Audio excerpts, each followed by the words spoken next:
So there's this game called The Binding of Isaac, and it's brought to us by Ed McMullen, who also helped bring us Super Meat Boy. Some of you guys may be familiar with that game. Well, this is a story about a boy who is telling a story about a boy who is living a troubled life. His mother tried to kill him because she heard a voice that said that, he was sinning or something, and he needed to confess his sins, and the best way to do that is obviously through a brutal stabbing. So the little boy escapes into the beginning of this adventure that takes us through various stages in the basement and allows us to once and for all confront this boy's mother and, show her the correct path maybe. Who knows?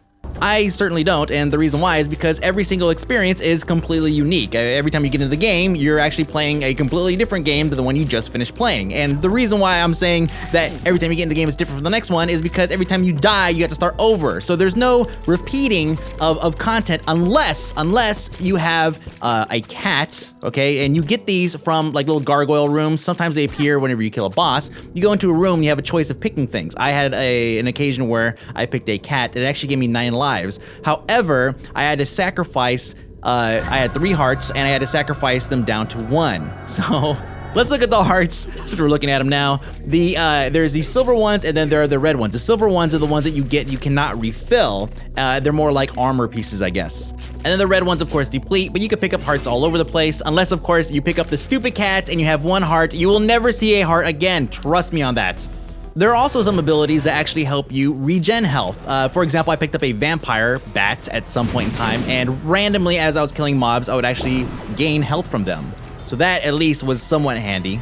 Now, continuing along the top, we have the standard Zelda layout. I mean, this is copy pasta Zelda, which is fine, right? I mean, it works, something we're used to. You have the map on the left-hand side, you have the 2 items that you could use in the middle there. I haven't figured out how to switch items. I'm gonna go ahead and assume that you can't. Once you pick up something that you can use, then you're stuck with that unless you pick up something else, in which case it will replace it.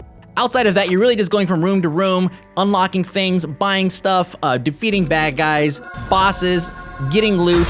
This game, and like you said, every single replay is a completely unique experience, but all of your items actually end up getting saved here in this sheet. So if you find stuff, it gets added to the sheet here, so that way you're not completely losing out whenever you stop. And you also have bonus characters you can unlock as you progress through the thing by doing certain things, like getting 7 hearts or something through 1 playthrough.